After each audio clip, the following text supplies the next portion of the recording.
Coba deh bayangin sebuah serangan yang direncanain dengan begitu sempurna sampai bisa melumpuhkan satu negara dalam sekejap. Nah, kali ini kita bakal bongkar skenario di balik operasi Epic Fury dan Roar the Lion, sebuah serangan militer gabungan yang supermasif dari Amerika Serikat dan Israel terhadap Iran. Oke, settingnya begini. 28 Februari 2026. Di berbagai kota di Iran, Karaj, Tehran, Qom, Kermanshah, Isfahan, langit tiba-tiba meledak. Bukan satu persatu ya, tapi serentak, seolah-olah seluruh negara ditusuk di saat yang bersamaan. Ini adalah momen shock and awe, yang dirancang untuk meruntuhkan sebuah bangsa dari dalam. Pertanyaannya kan jelas, gimana caranya aset militer yang diluncurkan dari tempat dan waktu yang beda-beda, ada yang dari kapal di laut, ada yang dari pangkalan udara ribuan mil jauhnya, bisa sampai di target mereka pada detik yang sama persis? Nah, inilah inti dari kejeniusan militer yang akan kita bedah bareng-bareng. Jawabannya ada di sebuah doktrin militer yang namanya time on target. Sebuah strategi yang intinya adalah sinkronisasi sempurna di atas segalanya. Yuk kita selami konsep di balik simfoni kehancuran ini. Oke, jadi time on target atau TOT itu pada dasarnya adalah koreografi perang yang super matematis.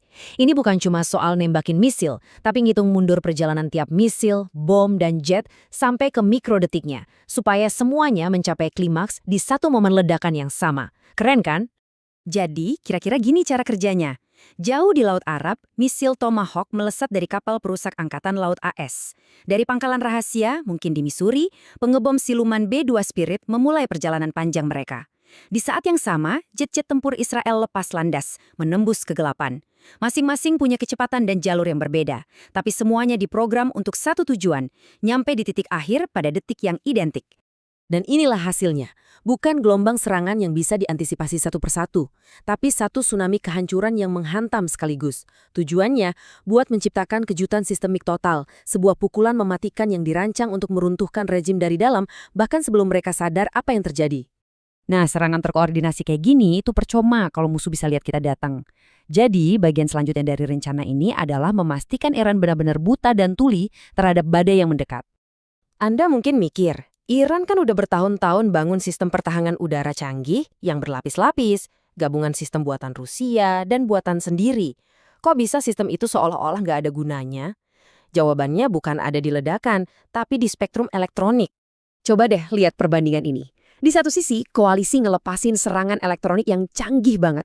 Mereka nggak cuma ngejamming radar Iran, mereka ngehack, masukin data target palsu. Bayangin kamu operator radar Iran, tiba-tiba layar kamu penuh sama ratusan jet musuh yang datang, padahal sebagian besar itu cuma hantu digital. Di sisi lain, sistem pertahanan kamu jadi kewalahan, bingung, dan akhirnya lumpuh total. Jadi, ini dia alat-alat yang mereka pakai, semuanya bekerja sama dengan harmonis dan mematikan.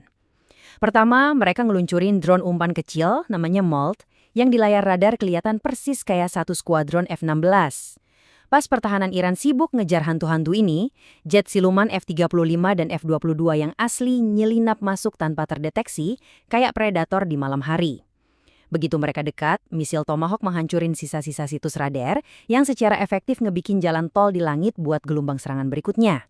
Tapi jangan salah, perang ini masih jauh dari kata selesai. Dengan pertahanannya yang hancur, Iran masih punya satu kartu truf. Gudang senjata raksasa berisi ribuan misil balistik dan drone. Dan dalam posisi terpojok, mereka nggak akan ragu buat memakainya. Sebagai balasan, Teheran meluncurkan Operasi Janji yang Jujur 4. Namanya sendiri itu udah jadi sebuah pesan, ini adalah pembalasan. Ini jadi tanda dimulainya fase konflik baru yang kacau dan meluas ke seluruh wilayah. Dan kekacauan pun terjadi. Laporan mulai masuk dari seluruh penjuru. Pangkalan udara di Uni Emirat Arab kena serangan, ada korban jiwa. Markas Armada kelima Angkatan Laut AS di Bahrain jadi target langsung.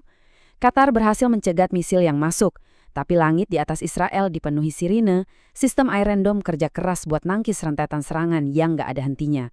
Peta Timur Tengah seakan terbakar. Setelah serangan dan serangan balasan ini, gambaran strategis di Timur Tengah berubah total. Ini bukan lagi perang bayangan yang dilancarkan lewat proksi. Papan caturnya udah dibalik dan sekarang jadi konflik terbuka dengan konsekuensi yang nggak bisa ditebak.